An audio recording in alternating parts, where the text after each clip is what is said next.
Hello, and thank you for tuning in to KJVR Jollyville Radio.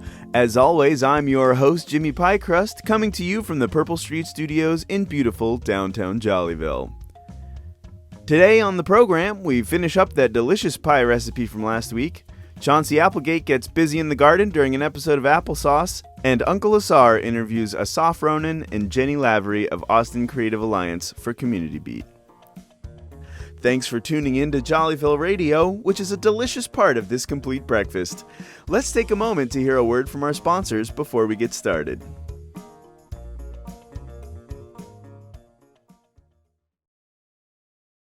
Oh, hello there. It's the Jabba Language and Travel Agency. 今年の夏、私たちの旅行のために日本語の勉強を始めました。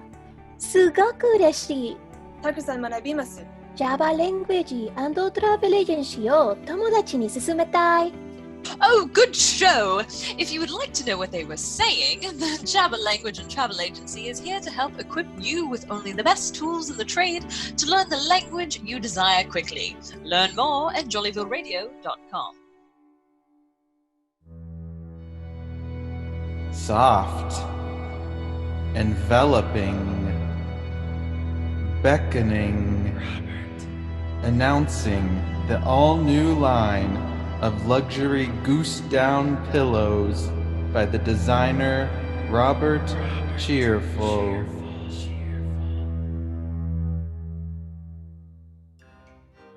Last week on the Brothers Burfield. You heard what the attorney said, brother.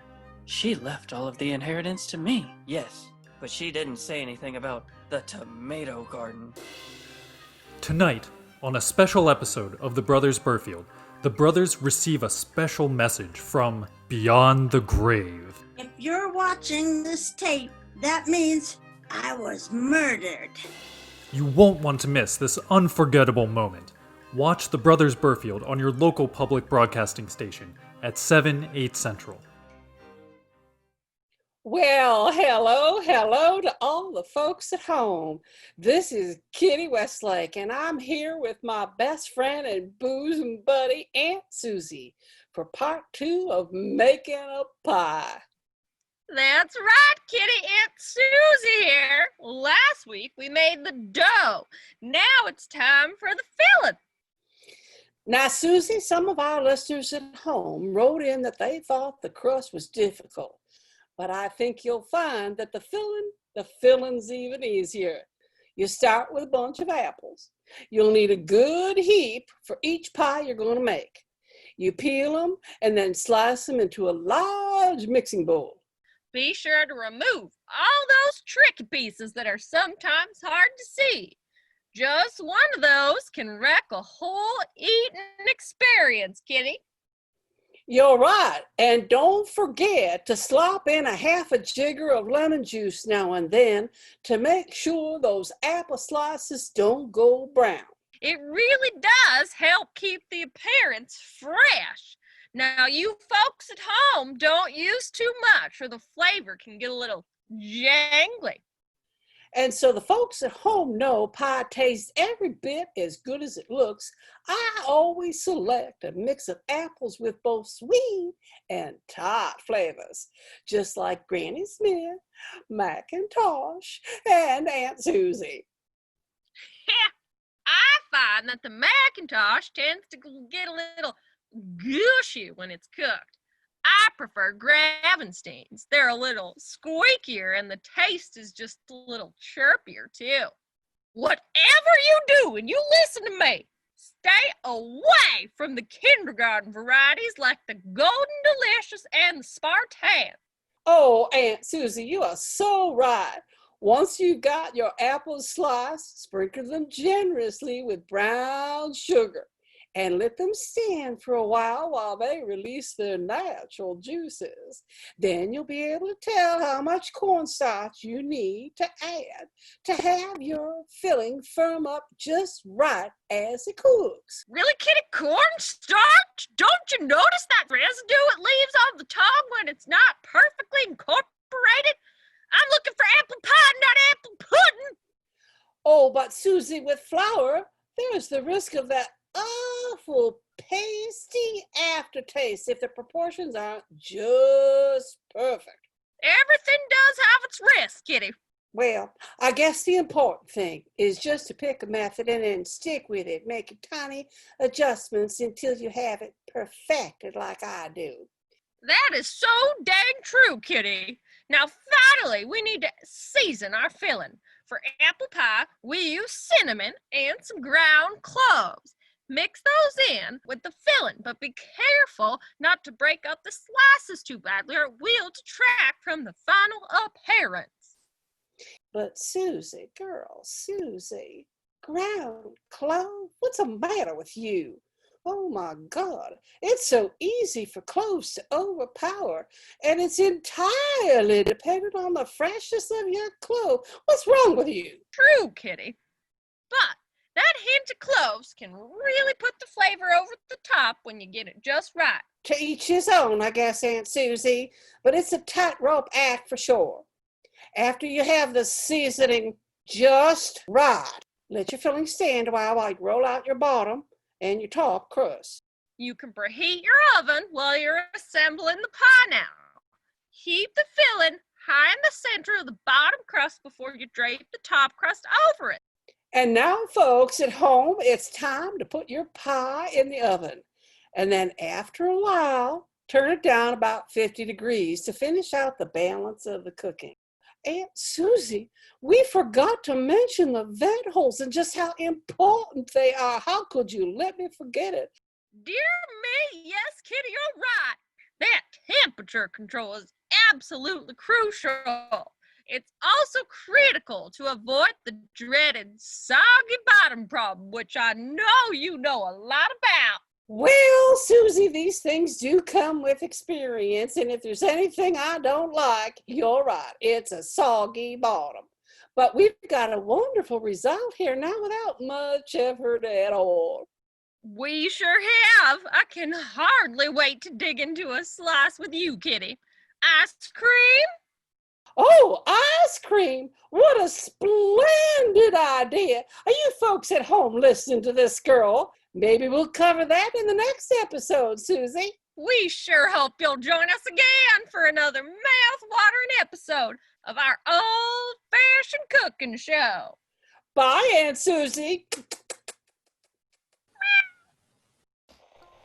Hi, my name is Abby Brinker from the Lunatics Radio Hour podcast. And my name is Michael Crosa, director of Jollyville Radio. We're teaming up to bring you a very scary special treat this Halloween. It's a story called Hello Listener, You're on the Air, and it's about a radio host in Malakoff, one of the towns next to Jollyville.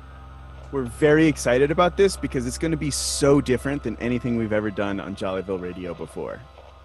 Hello Listener, You're on the Air, a collaboration of Jollyville Radio and the Lunatics Project, coming Halloween 2020.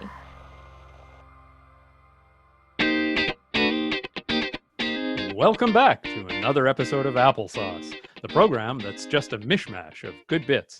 I'm your host, Chauncy Applegate, and we're broadcasting to you from the Purple Street studios of Jollyville Radio, KJVR.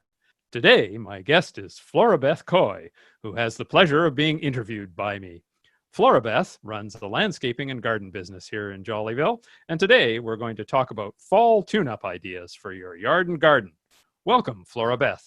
Thanks, Chauncy. I'm delighted to be here today. It's a great time to be thinking about your yard and garden because here in Jollyville, fall is just as good a growing season as spring. With some cooler weather finally starting to appear, we can enjoy being back out in the yard again and get things in tip-top shape. Yes, fall is a welcome relief, Flora-Beth.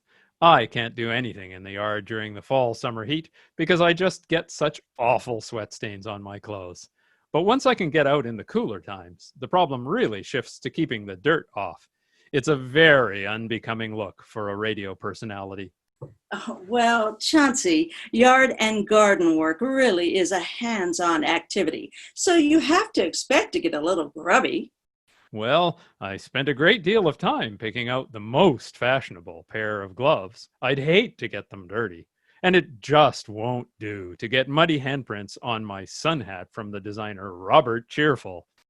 Maybe you should give some thought to hiring someone to do the work for you. If you're interested, I can give you my card. I'll give that some thought, Flora-Beth. Maybe I can just stick to the standing up work so I don't have to get my hands and knees dirty. What kind of flowers do you have in your beds, Chauncy? Lately, I've been focusing on forget-me-nots, Flora-Beth. I also have some narcissus flowers under my apple trees. I love how much my flowers say about me. Do you have any tips for how I can help them spread? Well, Chauncy, forget-me-nots really are at the edge of their growing region here in Jollyville. You could consider planting blue glow globe thistle. Perhaps they have something to say about you, too. What other ideas do you have for fall yard tune-up? I like to suggest people incorporate hardscaping of various types for durable visual appeal. Can you give us some examples, Flora-Beth? Hardscaping refers to structures in the garden, like massive stone walls and big water features. Brightly painted bird feeders and birdhouses can be used to add interest, and also gazing balls can bring a splash of color and surprise. Really, it's just limited by your own imagination. Oh, yes. I love those gazing balls. I like to have them everywhere so that no matter where I am in the yard, I can always see my own reflection. Oh my, Chauncy, too much of any one thing can really detract from the sense of mystery and surprise we try to cultivate. Like ceramic figurines, for example. A couple of them tastefully peeking out from behind the bushes or sitting almost submerged in a little pond is cute and appealing. But really, nobody wants to get a non-compliance letter from their HOA, or worse still, becomes a magnet for late-night target practice. I suppose you have a good point there, Flora-Beth. I want your listeners to know that there really is no right and wrong in the yard. Excellent advice, Flora-Beth. You're welcome for being on the show today. You've given us a lot of food for thought about our yards and gardens. Thanks for listening to KJVR for another spectacular episode of Applesauce with our fantastic guest, Flora-Beth Coy. I'm your host, Chauncy Applegate, and I hope you'll tune in to hear me again sometime on another episode.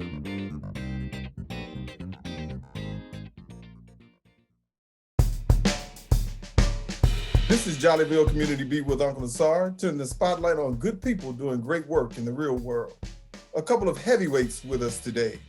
Jenny Lavery, Director of Programming, and Asaf Ronen, Manager of Member Services, both with the Austin Creative Alliance, an organization dedicated to advancing the arts and cultural communities of Austin, Texas. Jenny, Asaf, welcome to Community Beat. Thank you. What types of artists participate in the Alliance? One of the things that we try to do with the Austin Creative Alliance is create access for all levels of artists. From those who do maybe one production or do their artwork as a relatively side hustle, to those who have been established for years and have a space and have like a school that they teach or that they teach their art from, or a theater of their own that they perform from, et cetera, et cetera. So we see all levels of artists. We try to meet them wherever they're at, regardless of their discipline. So we also have musicians and improv theaters and opera groups and dance companies, et cetera, et cetera, et cetera, filmmakers. So pretty much it's a big tent for any artists that need help leveling up from wherever they are to wherever they want to get to next. That's what we're there for. Jenny, talk to us about the Alliance's programming and support services for Austin's artists. Austin Creative Alliance has a range of programming and services to support artists kind of at all levels and across genres. So we have certain programs that are geared for theater artists. We have certain programs that are geared for dancers, etc. We have an artist emergency relief fund that is really trying to be a micro grant for people who have lost their jobs due to the pandemic or are facing financial shortages. We have the Black Art Matters initiative. So that's funding Black artists and their projects, just trying to amplify that voice. We do unified auditions every year, which brings together all the casting directors, filmmakers into one room, and actors get to audition for all of them at once and be seen across the genres.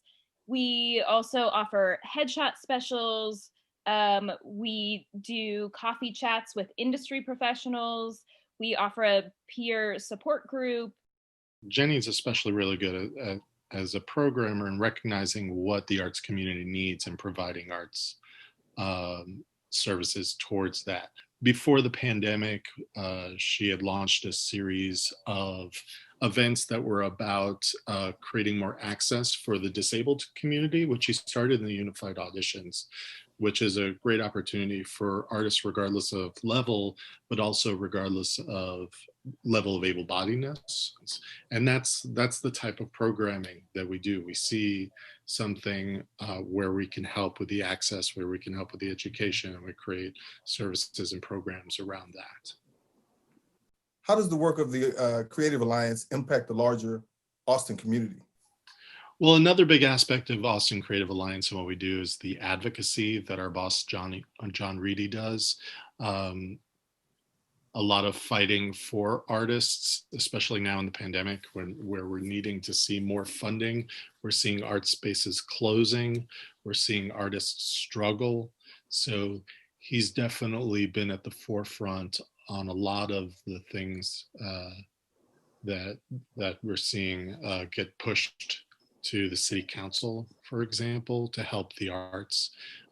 He was the one who engineered the Emergency Artist Fund and Black Art Matters initiatives as well. So we're trying our best to provide a voice for organizations that themselves don't feel heard well enough. And that's a big part of what Austin Creative Alliance is. To join or donate to the Austin Creative Alliance, where do we find you on the web? AustinCreativeAlliance.org. We're also on the Instagram and Facebook platforms. Follow us. Thank you both for spending time with us, and we wish you the best of the best. Thank you. Thank you, Asar. This has been Jollyville Community Beat with Uncle Asar, and dig this. No one can do everything, but everyone can do something. Peace. I like that tagline. The creative team that wrote and recorded Jollyville Radio include Uncle Asar at Cableline, Emily Antonek, Lizzie Brister, Michael Crosa, Michelle Darcy, Richard Dayries, Brian Green, Susanna Kay, Pilar Caprida, Robert Leary, Zachary Markeiser, Brian Routson, Thomas Schlitt, Monsi Santian, and Kay Wise. The recording was made in accordance with social distancing. If you'd like to support Jollyville Radio, and we hope you will, please help us get the word out. Tell a friend, post on social media, or leave a rating and review on your favorite podcasting platform. You can also find us on the web at jollyvilleradio.com or on Facebook and Instagram at Jollyville Radio. Jollyville Radio is directed by Michael Crosa with lead editing provided by Dr. Monsi Santian and social media help from Amy Costa. Jollyville Radio is a production of Jollyville Brass Quintet, member of Austin Creative Alliance. We are based in Austin, Texas. For KJVR in Jollyville, I'm your host, Jimmy Pykrust. We'll see you next time on Jollyville Radio.